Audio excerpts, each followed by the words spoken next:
So obviously, intuition is considered as something very important in chess. And for example, if you talk about Magnus Carlsen, one of the first words which is going to be mentioned is intuition. He has a great intuitive understanding of the game.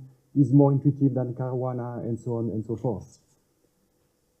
At the same time, it's interesting that the same term, intuition, is used with players who have a totally different style. So, for example, Petrosian was a very defensive player. He liked very calm positions, solid positions. He loved strategy, for strategic positions. And, of course, he had great intuition. But at the same time, he had a player like Mikhail Tal, who liked wild combinations. He played totally risky sacrifices. There was a lot of speculation and so on. And people said, oh, this guy has a great intuition as well. So here, it's kind of interesting that people with totally different styles are both intuitive. And in fact, intuition is very interesting from a scientific point of view. And a fair amount of research has been done on intuition in science, in particular in research into chess. I'm going to give you just a very quick overview of what has been done on chess psychology. If you want more details, you can check my book about the psychology of chess. First, let's try to define intuition, and there are many, many different definitions in psychology. And in the paper with Philippe Chassis, we tried to kind of summarize different definitions and put them in just one big definition. And we have 5 criteria. The first one is that it's about rapid perception. So intuition is about things that you understand very quickly. You don't spend 10 minutes to understand something. You need only like 5 seconds. Also, you don't have any awareness about what's going on. So if you ask Carlsen why he played, I don't know, knight e1 in some game, he's not going to tell you how he was able to do it. He's going to look at you like an idiot and say, well, it's obvious. I just see it. Why can't you see it? Okay? And then there is the presence of emotions that occur very, very quickly. So if you show a position to a grandmaster, he or she is going to say, I love it. Or he's going to say, this pawn structure is really disgusting. Okay? So very quickly, you have very strong emotions. Also, what you have is a kind of holistic understanding of the problem situation. So you understand not only one small aspect, but the entire thing. And also, you don't understand first one small part, and then one small part, and then one small part. Everything is understood as a whole, and that's why it's so quick. And the final criterion we had is that intuition must be correct more often than not. Because if you don't have this criterion, then you just guess. You see a new position, you say, oh, white is better, but you have no clue at all. So you need some kind of validity criterion. So these criteria are not new. They're basically what you find in the literature, but we put them together. And people in general would agree about them. And there has been a lot of research about intuition. And in chess, there is a very old paper in 1907 by an American guy called Cleveland, who studied the psychology of chess. That's the title of the paper. And he was very interested in intuition, and he used I would say, relatively simple approach. It is to use questionnaires and also use introspection. So just ask people, what do you think is intuition, and so on. But he clearly identified that intuition was key in chess, and he called that the positional sense, which we also find actually in chess books. In a very famous study in 1946, Adrien de Groot studied chess using a variety of experiments, and he looked both at perception, memory, and problem solving. And one of his key conclusions is that intuition is really central in chess. And even if well, so far I've talked about intuition as something that happens very quickly, within, let's say, 5 seconds. And de Groot, in a sense, went beyond that. He argued that intuition is going to pervade chess thinking. So even if you think for 15 minutes, in fact, most of what you are doing is to use your intuition. And the idea is quite simple, but even if you search a few moves, so you go down a line, you have to evaluate the position. And typically, good players evaluate the position well by pattern recognition, by intuition. And in a book about science in general, Polanyi argued that intuition is central in science as well. He called that tacit knowledge. That's the title of his book. And he said that we can know more than we can tell. And his book is very interesting, and he very powerfully argued that really intuition is everywhere in science. But the way this idea that we can know that more than what we can tell is also now central in psychology in a field called implicit learning or implicit cognition. And in fact, many of the decisions you are making are not based on conscious thoughts, which is a bit disappointing because we would like to be in control of our lives and so on, but apparently a lot of our decisions are implicit as well, so we don't really know why we make decisions. In another famous paper by Chase and Simon in 1973, that tried to provide mechanisms for the data provided by the GR00T, and they argued that intuition is by pattern recognition. So basically, the reason why chess players can, after a few seconds, tell you that white is better is simply that they recognize a few patterns on the board, and there is some information attached with the patterns, and they just retrieve that very quickly. So there is no thinking at all, it's just automatic, and in fact, it's just perception in a sense.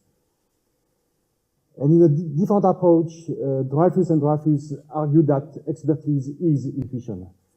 And they have a bit of an extreme approach, which I think is not quite correct, but it's interesting anyway. So they argue that an expert who is able to evaluate a chess position within 5 seconds is really an expert, and is acting like an expert. However, if the expert needs to think for 10 minutes, then that person goes down to a level which is not the level of expert. Now, of course, you might ask what Caruana and Carlsen were doing, because they typically didn't make a move after 5 seconds. And in fact, I asked once the question to Hubert Dreyfus, who was a philosopher, he died, I think 1 year ago, and he couldn't really answer.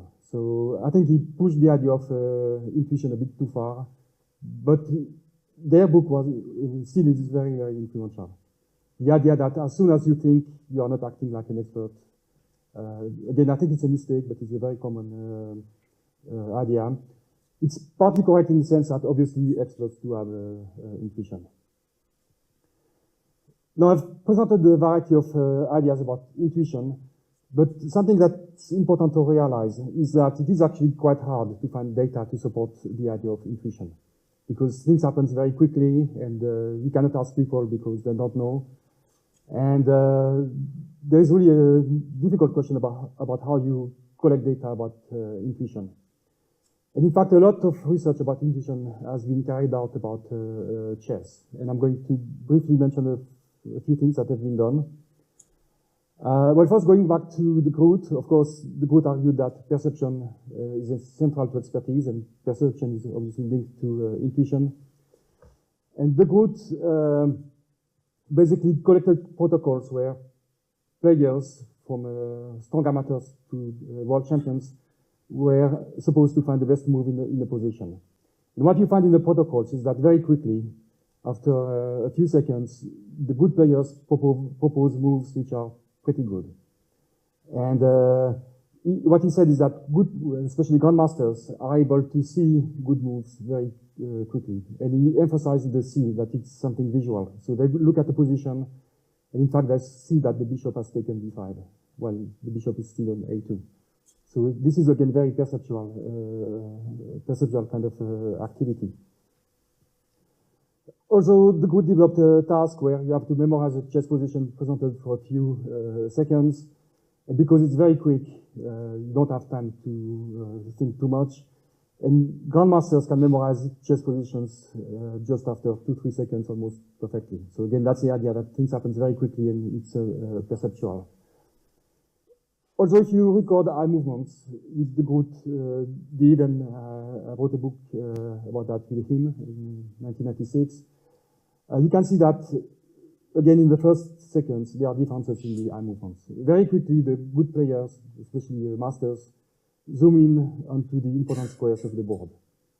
And you find that in both in memory tasks, problem-solving tasks, and by the way, you find that in those other fields as well. So, for example, in radiology, if you look at the eye movements of experts and non-experts, the experts very quickly go to where the action is. So it's, again, very impressive. It's perceptual in that sense to this idea of intuition. Now, you can also look at empirical evidence about the choice of a move. Something that the Groot also showed is that the search is very selective. Well, partly because the grandmasters find a good move very quickly. They don't know to look at other moves anyway. But they really looked at just 3 or 4 moves in the kind of 35 moves you can have at the beginning. So again, highly selective search. And there has been a variety of experiments where you ask players of different levels to find a good move in the position. In one study I did with Guillermo Campitelli, we found that grandmasters were able to solve 50% of the position of the problems within 10 seconds. So again, very quick. I mean, this is not surprising for chess players, but still we have data showing that. In the paper by Klein, they show that the first move proposed is very often the best one. Again, this idea of very selective search, and very quickly you find the good move. There are also some data which are not supporting this idea. There was a recent paper in 2012 where, in fact, the first move didn't predict much of the skill or the final choice. So it might be the case that the kind of positions you choose have an effect about whether the first move you mentioned is a good move or the good move or not. Now, you could argue that finding a move is not really about intuition in the sense because it's about searching, looking at different possibilities, and this is in a sense more analytical thinking. And in fact, one of my criteria was that you should have a holistic understanding of the problem solution. And in many chess problems, you can find the solution looking at only one part of the board. So you don't satisfy this criterion. So one idea would be to look at tasks where players have to evaluate positions rather than to find the best move. And there were a few studies about that, for example, by Holding in 79 and Charnes in 91. They did find that the quality of evaluations did correlate with the skill level. However, there were a few problems with their studies. For example, the presentation time was relatively long. In one study, I think it was about 1 minute. So in 1 minute, you don't talk about intuition anymore. It's about other things. And also the skill level was relatively low. The best players had, were weak experts. So we thought that we should carry out an experiment where we have better data. And by the way, this research has been carried out in collaboration with Philippe Chassis, André Didier-Jean, and Rick Lai. And so basically, we did an experiment where the task is to evaluate chess positions. And we had 46 players, including 10 female players. The average age was 31 years. And the sample was very, very strong. In fact, it's probably the strongest sample ever, maybe after the sample used by Adrien de Groot. So we had 9 candidate masters with an average of 21 ELO points, 11 masters with an average of 23 ELO points, 11 international players, an average of about 2,500 points, and 15 world-class players with an average of 2,700 points. So especially the last group is the very best players. I think we had 5 at a time. We collected the data quite a while ago, I think 5 or 6 years ago, and we had 5 of the 10 best players in the world. So it's a very neat sample. So we used the 56 positions which were randomly chosen from a large database, except that we rejected positions which were obviously totally crazy. So in the middle of an exchange of a combination where you have big imbalance in material. Each position was used using Fritz 12, which tells you about the age of the study, by the way. And one measure we use is the evaluation error, which is the distance between the way Fritz was evaluating the position and what players were proposing. And we manipulated two variables in addition to the skill level. So first, we manipulated the complexity of the positions. So some positions were simple and other complex. And we basically used the number of pieces in the position, which correlates very highly with the number of possibilities on the board. And then we also manipulated the balance of the position. So in some positions, white was better. In others, black was better. And in others, the position was equal. Then we showed each position for 5 seconds. Then the screen became blank. And this scale appeared, which is very well known to chess players. And basically, they had to click on one of the 7 points. And there was no limit to evaluate the position, but I'm going to show you in a few seconds that players were very quick to do it. And also, before the real experiment started, they had 5 practice trials. So here we have the response time as a function of the skill level, whether white, black is better, whether it's equality, and as a function of the complexity as well. And as you can see, players were very quick. So most of the answers were within 2.5 seconds or 3 seconds. Now, this is not 2.5 seconds after they see the position. They see the position for 5 seconds and then 2.5 seconds. And maybe, by the way, a better way to do the experiment would be to ask people to evaluate the position right away. So I think some players could be much quicker than that. And if you look at the effect of the variables we were measuring, there was no effect of skill or complexity, so all players were equally quick. However, the players tended to be a bit slower when they evaluated positions where they had a disadvantage, so where black was better. By the way, they always saw the position with white, they were always playing white.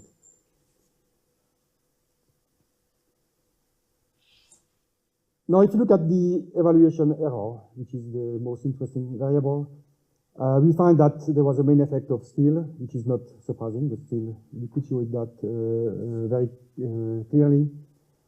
Also, there was an effect of complexity, and again, not surprisingly, the simpler positions were evaluated better than the complex positions.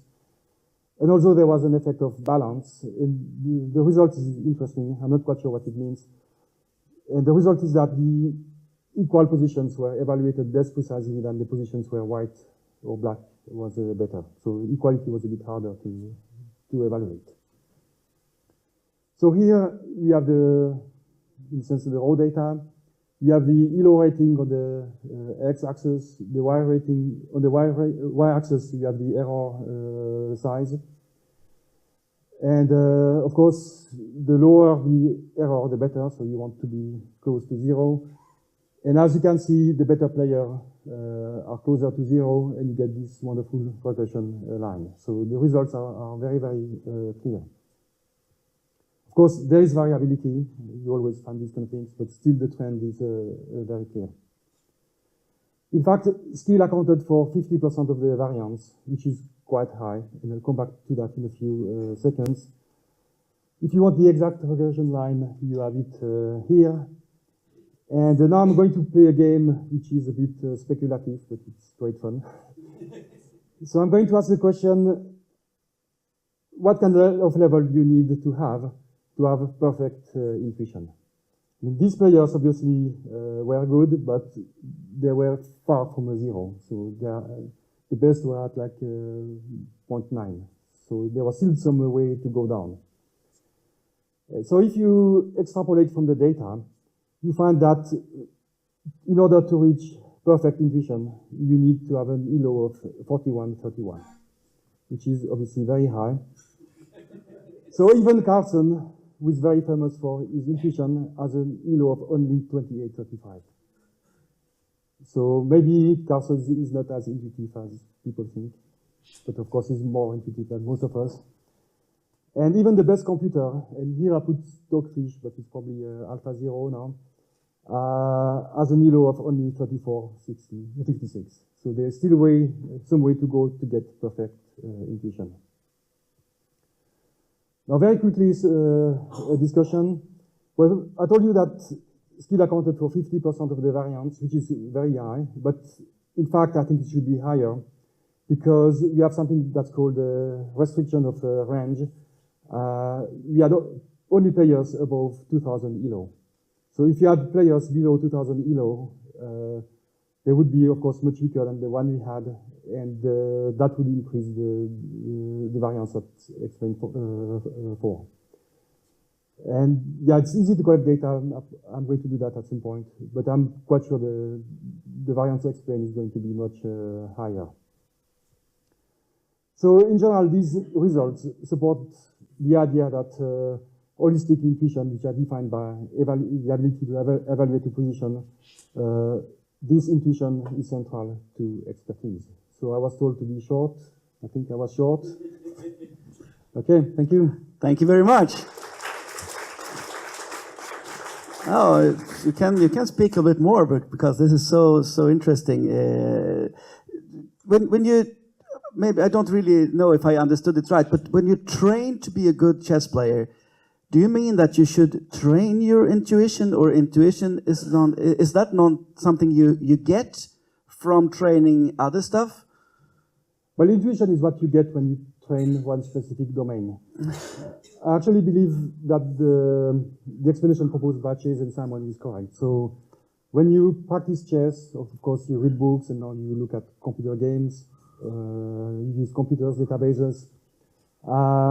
And basically what you do is to acquire many patterns. So a pattern is simply a group of things, like a castle position or a fork or something. At the beginning, these patterns are small, but the more you learn, the larger they become. It has been estimated that you need about 300,000 patterns to be a grandmaster. 300,000 patterns. Yeah. And what is very interesting is that I think nowadays it's much easier to acquire intuition in chess because you can learn with the computers. Yeah. So when I was a chess player and tried to be a good one, I had to read books, and I spent half of my time turning pages in the book to find the game, and then I had to play the game on the board. Everything was very slow. Nowadays, you take Chessbase or another database, you click a button, and within, I don't know, 5 seconds, you have 100 positions which fit, or games which fit exactly what you want. And then quickly you can go through the games, and that's going to really make it much easier to acquire patterns. And by the way, when I used to be a professional player, it was fairly easy to beat class A players, so people below that, because you just played normal moves, and it's clear that they didn't have these patterns and they played strange moves. And my impression now is that at this level, at least, players are much better. The class A player now has a much better positional sense than the class 8 player, I don't know, 30 years ago. So you advocate the idea that chess players in general they're much better now than they were before?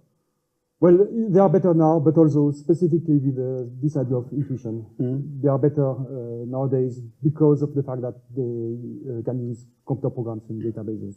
Do you have any idea how important the intuition part is to be a good chess player? I mean, you have to do many other stuff. You have to count long variations and whatever. I'm not saying that you don't need to plan or anticipate and so on. Of course, you have to do all that. No, I don't like the idea of saying that 80% is intuition and 20% is search, or the other way around. I don't like that for the same reason I don't like the idea of saying that 65% is nature and 35% is nurture, because you always get interactions. So in the case of chess and intuition and search, so search is when you look ahead and anticipate moves. The interaction is simply that every time you have to evaluate a position, even if you say, I don't know, bishop takes d5, knight takes d5, rook e1, and now you say, well, I want to evaluate, you are going to use intuition. And there is no way you can quantify that because they are, well, they interact all the time. Right. Any questions to Fernand? Some of you. Did you start here? Hi, Fernand. Thanks for the paper. I wondered if you had any observations about under and over evaluation. You had the variance, but are better players more regularly overestimating or underestimating? And do you have any comments on pessimists or optimists or something like that? Okay, that's a good question. From my data, I don't remember. In the old paper by Holding, I think the one I mentioned here, he found, I have to remember what he found.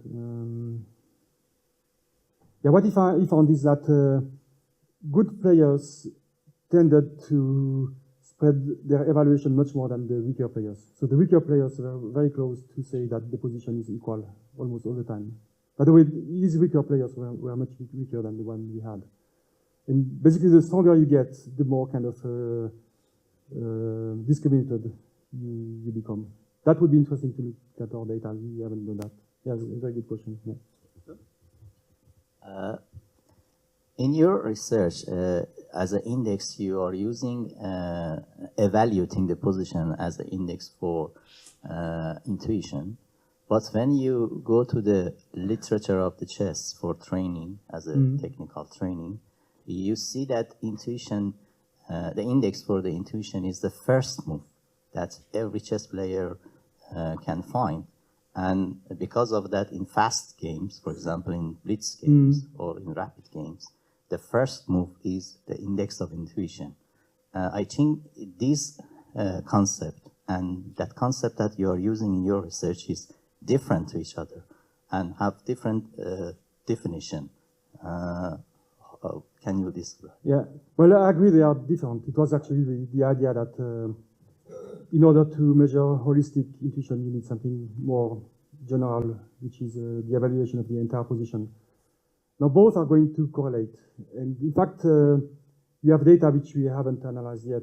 Well, some of the positions that were shown for 5 seconds were also shown after, without any kind of limiting time. And we asked players to think aloud and find the best move. So basically what the group did. So we can see whether the quality of the intuition in a given position is going to correlate with the quality of the first move. So we have the data, but we haven't done it. And in general, it kind of makes sense that the better you understand the position at the positional level, the more likely you have to find a good move. At the same time, it's very easy to design positions where you are going to break that. So you could have a position where you have a wonderful pawn structure, but the key move is nothing about the pawn structure, it's about avoiding checkmate or something like that. That's actually the beauty of chess, that tactics are always going to make strategy a bit harder than you would like. I would say in general, both are going to correlate, but there might be differences. Okay. When I heard your speech, one thing came to mind. Some years ago, I think it was 10 or 15 years ago, there was a big debate in the chess world about, there was one person that was claiming that during a chess game, 99% of your time you were calculating. At the same time, another guy told that 99% of the time you were evaluating and making strategy of the game. And the thing was that I understood both of them. And even though I understand that this is not possible, because 99% plus 99% is not the correct answer to that. But still, because what I read from that was that 99% is of the strategy and the evaluation is about the knowledge you have with me into the game, that you choose the right moves to calculate. But the actual time that you spend is calculating from these moves, 3 moves, candidate moves that you choose to focus on. Is this something that is, if I have understood you right in a way, that this is what you talk about? That Yeah, you probably can quantify this from the kind of data we have. Now, the kind of data we are collecting are about verbal protocols. So you ask people to think aloud, and there are good data, but there are limits in what you get from the data. People cannot say everything they are seeing, especially good players. They just see much quicker than they can talk. Now, it's clear that they spend a a fair amount of time calculating things. Well, in fact, not always all the time. In fact, there are basically 3 phases which the group identified. At the beginning, there is almost no calculation. So at the beginning, they say, okay, what's going on? Okay, there is this weak square here. Maybe I should be doing that. The plan could be that. Maybe it's like the game Karpov, I don't know, Kasparov, some date and so on. And here, there is not much about search at all. And they say, well, maybe I should play knight here, maybe a2, a4, whatever. Then there is the second phase, which is by far the largest phase, where people really search. So they go through different moves in a way that's not totally systematic, by the way, but they go through variations, so they create a search tree. But even then, it's not only about search, because every so often they have to evaluate positions. Part of the evaluation is what I would call intuitive, so by pattern recognition. But sometimes they do evaluate position in a more kind of conscious way. They would say, okay, I like this position, but why is it that I like it? Okay, I have the open line, but my opponent has 2 bishops. And there's a bit of thinking which is not truly calculation. It can be about evaluation, about planning, and so on, but it's not pure calculation. Okay. And then in the last phase, what people do is basically to summarize things and say, okay, I'm better, I should win. I think this variation is winning, and they just verify just 2 or 3 variations to make sure that they don't lose the queen in one move or something. So you get these 3 phases. Clearly in the first one, there is no search at all, a lot of search in the middle, and not much at the beginning. But even when you have a lot of search in the second phase, you get other things. But it's clear that good players do both things. By the way, there are huge individual differences. And that you can see from the protocols. Some players just generate incredibly deep variations, and others don't generate that much. Okay, now our last question here. There seems to be a kind of general feeling chess is good, chess will be good for children. What does it do specifically? There's things like Sweller's Visio Sketchpad that, do blindfolded chess players learn something, they acquire something mentally that's helpful. Do you see things that in chess and things that can be created in the mind or whatever that and developmentally that are specifically things that children use? Or have you not seen a real bleed over from the science community of here's how things happen to things that would be really useful? Do you see a connection that chess can do something really useful? Now, what I was talking about today is really about high level of skill. I mean, really, if you reach a level where you can get this kind of intuition, it means that you are much above the beginner's level. And basically, the kind of information you are learning here is going to be just specific to chess. If you learn that having a pawn, I don't know, f2, g3, h2, and a bishop of g2, and a black pawn on e4, and whatever, and then there are weak squares and ideas and so on, you cannot apply that to anything. So in a sense, the better you get at chess, the more specialized your knowledge, and the less likely you can apply to other things. I do agree with the previous speaker that chess can teach you important things about losing, winning, planning, changing your plan, but that's the kind of things you learn very, very early on.